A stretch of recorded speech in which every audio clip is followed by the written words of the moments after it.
Now I have the pleasure to announce a talk from Professor Dmitri Nikonov entitled Spintronic Logic for Energy Efficient Computing.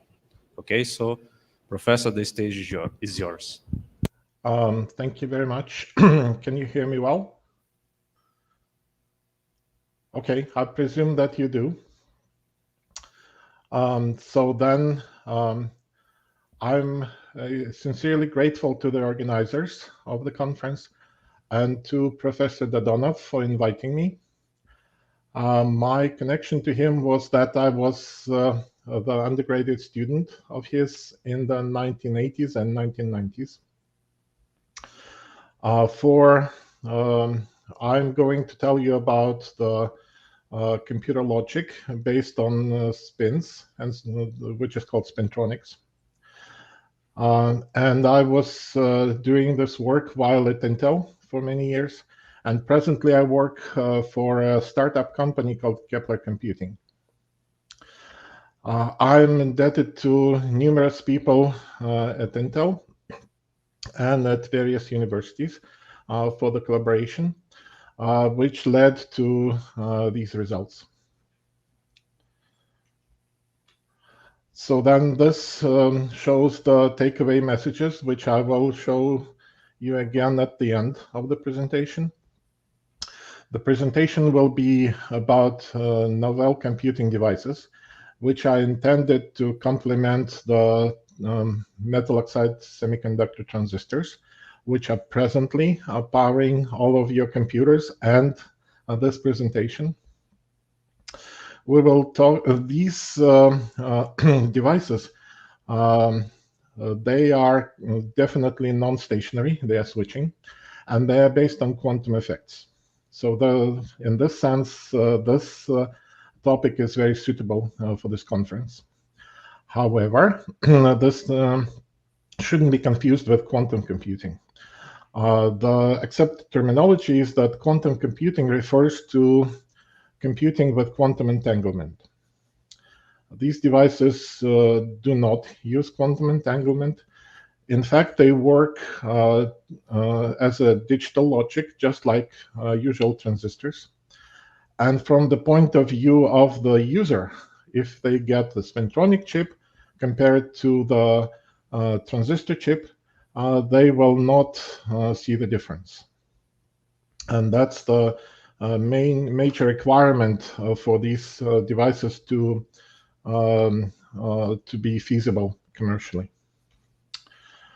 So first, I would like to tell you about the growth of the computing and the energy required for that. On the plot on the right, you see the past growth and the projections of the future growth of the demand for computing. It's mostly fueled by the data centers and the artificial intelligence workloads which run in it. So you see that it's growing at a huge exponential rate and doesn't seem to be slowing. So demand is always there. On the left, you see the corresponding plot of the energy which is required for this computing. The yellow line is the world energy production. It's growing at a relatively weak pace. However, the energy consumed by computing is still growing at this very fast pace. So then pretty soon, the demand curve would approach a few percent of the world production, and we cannot afford any more of that. So then if you think deeper about these are horrifying plots. What they're telling you is that around 2030 or at the latest 2040, the growth in the information technology will stop. You would want more and more of these ChatGPT and other AI toys, but you won't be able to get any of those. So there will be a limit. So in order to avoid this energy crisis, one needs computing devices with smaller energy required for switching. So we have set out, together with a few other semiconductor companies, around 2008, to look for alternatives to the transistors. And by sponsoring research at the universities, we've encouraged the academics to come up with numerous concepts of these novel devices.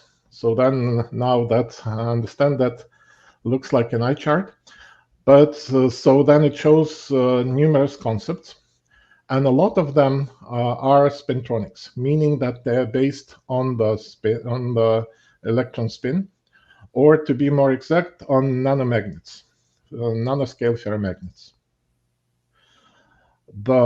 One of the very attractive features of these devices is that they are non-volatile, meaning that if you turn off the power to a transistor chip, all the information on it is lost. If you turn off the power to a spintronic chip, then all the information on the chip is stored in its state before switching off, and it can pick up right there and continue the calculation. What we have done is that we have done the simulation study for all of these these concepts, and projected what would be the operation of the arithmetic logic unit, ALU, as shown on the top. And what you see on this plot is the energy required for adding two integer numbers versus the delay for this operation. What you see as green dots is the reference, is the CMOS transistors. There are other ferroelectric transistors, for example, tunneling field effect transistors, also quantum devices, and multiple spintronic devices, which are based on nanomagnets, as I mentioned. The one very disappointing conclusion from this study was that we cannot have the devices which are universally better than transistors. We can have them be better than transistors in some dimensions. And one of the very important ones is the energy of operation. And hey, that's what we wanted exactly in the previous slide. So we found out that there are concepts which have the more than an order of magnitude improvement compared to transistors. But that comes at the expense of slowing these devices. And this is somewhat reminiscent of the energy delay uncertainty in quantum mechanics. And in fact, that's the deep underlying reason for that. If you want to switch something with a lower energy, you have to take longer time to do that. Okay, so let's focus on this one promising concept of the device called MESO, and that stands for the Magnetoelectric Spin Orbit Device. What you see here on the left are the two cascaded stages of MESO logic. So this is the first MESO device, and this is the second MESO device. And that's essential because if we want to do computation, we want the results of one computation to proceed to the next stage and something else being done with this computing device. You also see these two MESO devices from two sides. And on one side, there is the magnetoelectric module. And on the other side, there is the spin orbit module. So let's talk in sequence about these modules. The magnetoelectric switching. This is the way to switch the ferromagnet by applying voltage. And this switching is based on the magnetoelectric effect. Turns out this is a very rare occasion when the, the material has the magnetoelectric effect at room temperature. In fact, we know just one such material presently, which has both the ferroelectric and antiferromagnetic orders. And this material is bismuth iron oxide, BFO, as shown here. We can focus on the crystal structure of BFO here on the right. So it has bismuth, iron, and oxygen atoms, as you can imagine. And this material has the ferroelectric polarization, which points towards the corners of the cube of the lattice. It has the antiferromagnetic order, which points towards the edges of the cube. And it even has, in addition to the antiferromagnetic order, it has weak, or also called canted, magnetization, which points at the perpendicular to both the polarization and the antiferromagnetic order. So this is a very interesting material, and we've simulated its operation. And what we've learned from this simulation is that indeed it is possible to use this BFO material, which we remind you that it's antiferromagnetic. We can put it into a intimate contact with the ferromagnet, and the magnetization is amplified at its interface. And secondly, if you switch the ferroelectric order in the BFO, it will also switch the direction of magnetization in BFO. Okay, so then that was the so here you can see another pretty picture of this magnetoelectric module. So it has the blue BFO layer, which is an insulator and serves as a capacitance here. You see the charges on the two sides of the capacitor, which switch the ferroelectric polarization. And as the ferroelectric polarization switches, then the exchange interaction at the interface between this BFO and the ferromagnet causes the magnetization in the ferromagnet, designated as M, to reverse. So that is the magnetoelectric part. Now, the large group of researchers, which you have seen in the first slide, has worked on the demonstration of this magnetoelectric effect. And one very interesting result of that is that switching can be done at a very low voltage. And in this case, it's 200 millivolts. So then if you know about the voltage in the transistor chips, it's in the range of 1 volt and rarely reaches 0.6 volts. So here, from the start, we are seeing the switching, which is voltage for switching, which is several times smaller than what we get in transistors. That switching was verified by X-ray magnetic circular dichroism measurement. So then you see that here that the lighter colors correspond to the ferromagnetic magnetization to be up versus down.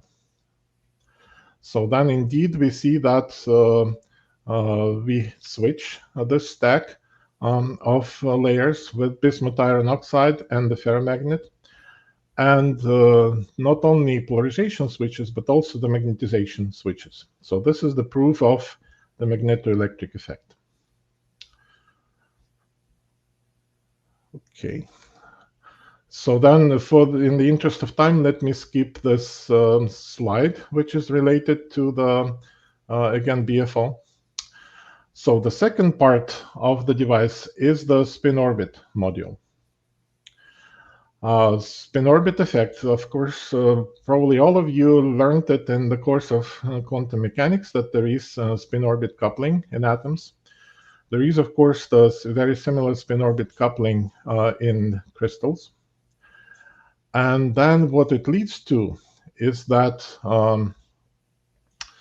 that effect allows you to sort electrons according to its spin. It's somewhat similar to the Maxwell demon, well, but not quite.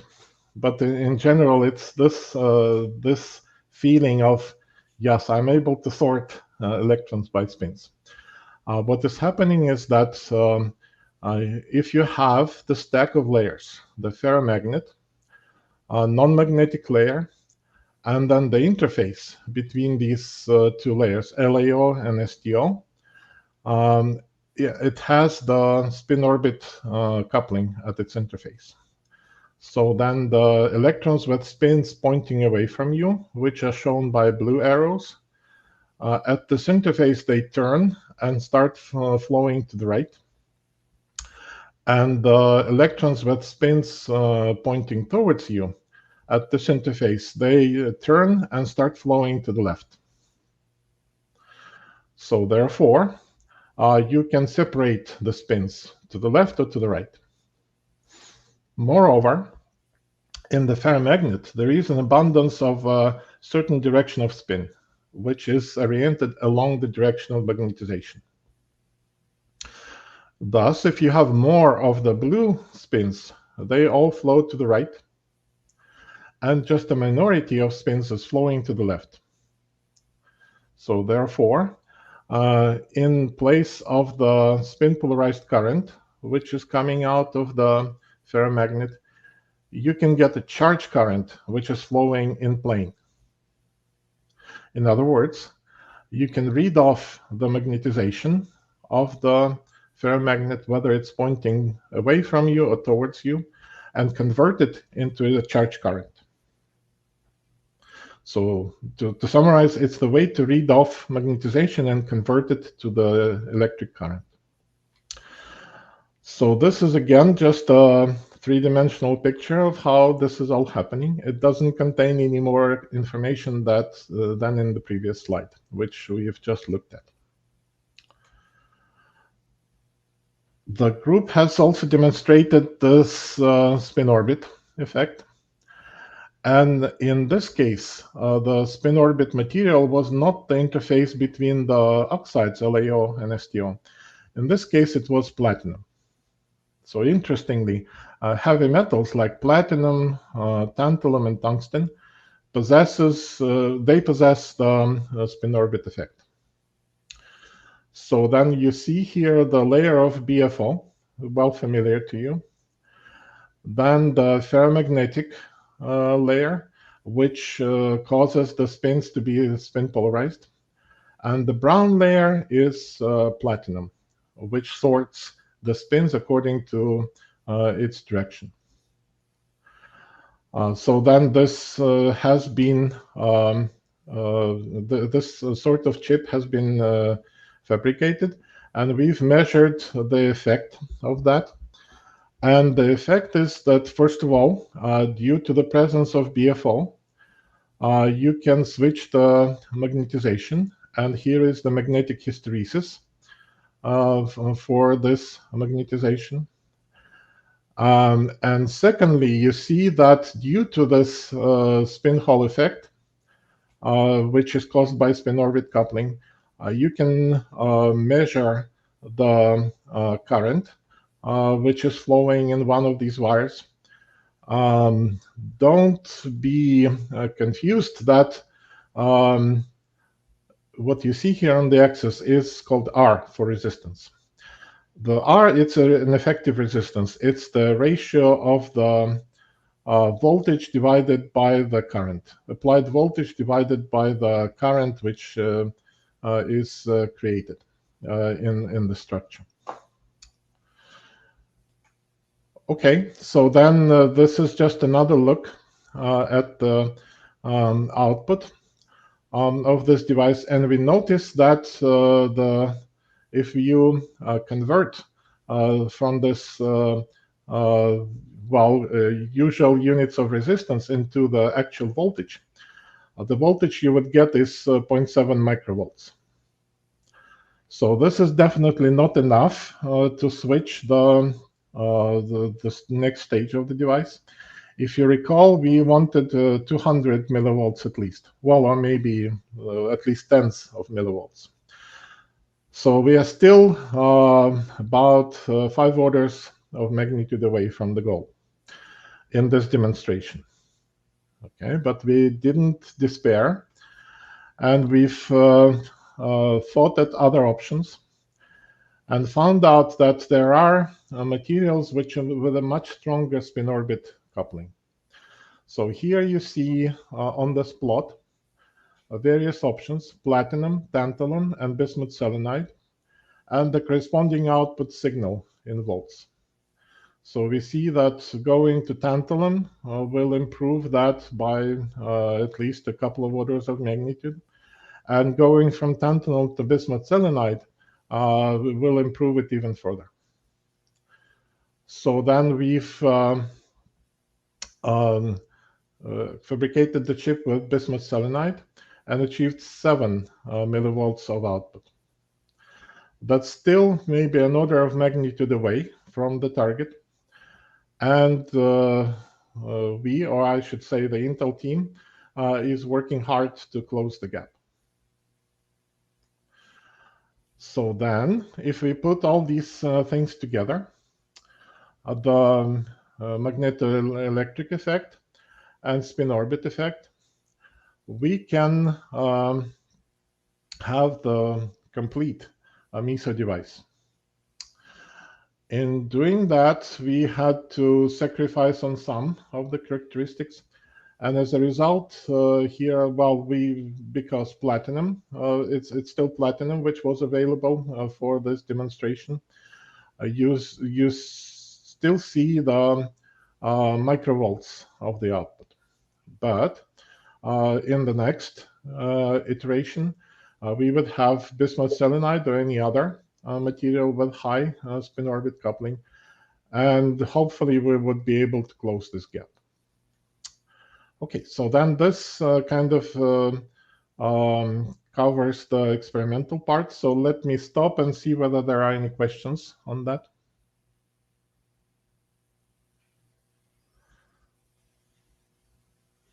Okay, if no, then we'll proceed further on to the part about how we can use these devices in computing. That part has been simulated as well. So we needed to make certain models which would represent the behavior of these devices. That these models, they are based on the following representation. This is a 4-dimensional currents and voltages. And 4 dimensions stands the first one for the charge current, and the remaining 3 for the spin polarized current. For X, Y, and Z projections of the spin, which is carried by this current. So instead of just the values of conductance, we now have a 4x4 matrices which relate the 4-dimensional currents to 4-dimensional voltages. And depending what kind of element we have, whether it's a ferromagnetic, non-magnetic, spin orbit coupling layer, we have various matrices here. So in other words, we had to build the circuit simulator not with scalar quantities, but with 4 vector quantities. So then these are again the 3D pictures for the results of the simulations of how these devices work. In these devices, you probably see familiar images. So on the left is the magnetoelectric module, which is a capacitor filled with bismuth iron oxide. And on the right, you see the flip side of this device with the spin orbit module. which is the interface which has the spin-orbit coupling. So then the circuits that can be done with this. So then for transistors, over many years, people worked out the certain topology of circuits. And it's called complementary MOS, complementary metal oxide semiconductor devices. And it's based on NAND gates, NOR gates, XOR gates, and all other logic gates. For the spin-based logic or nanomagnet-based logic, which is the same thing, we need to add not the scalar quantities like current and voltage. We need to add vector quantities like the direction of magnetization. And what we discovered is that for the vector quantities, the most advantageous way to do logic is the majority gate. The majority gate is the very interesting and the most democratic logic gate in nature. It has 3 inputs, which we'll designate as A, B, and C. And then the output of the gate is shown here. So then one takes the majority of the inputs, for example, 0, 1, 1. And so that determines the output. So normally you would have the 1 here. But here, just to keep you on your toes, we are plotting the inverse of the majority gate, which is called the minority gate. Well, so then after all, it's the opposite of the majority gate. So we have studied the switching of these majority gates, and here you can see the normalized charges, voltages, currents in these devices, and made sure that yes, indeed, they work. What we also found is that the style of logic with majority gates is much more advantageous compared to the CMOS logic. Because instead of for example, as much as 28 transistors in an adder of the 2 numbers, we can do it with just 3 majority devices. So then as a result, our circuits, not only they are much more energy efficient because of the operation at the lower voltage, they are also much more compact because they require fewer devices to perform the same logic operations. So this brings us to the takeaway. We discussed the energy crisis happening in computing, and that we need to somehow avert the doom by inventing energy efficient devices. We have shown you the results of benchmarking of the future device concepts, which are called beyond CMOS devices, which go beyond usual transistors. And we found out that the main attribute of these devices is lower energy of operation, which is very fortuitous considering the crisis. One of these concepts, called MESO, has been demonstrated to switch at a voltage of 0.2 volts, which is a great stride again towards the goal of energy devices, of energy efficient devices, sorry. We have seen how the read-off of magnetization can be done with a spin charge conversion by spin orbit coupling. And we saw that there is still improvement needed there. I've showed you the demonstration of the completely integrated ME and SL modules. And I told you about the circuit models and our projections of how these devices will actually do computing by using the majority logic gates. Okay, so then that ends the presentation. And hopefully now we can turn to questions.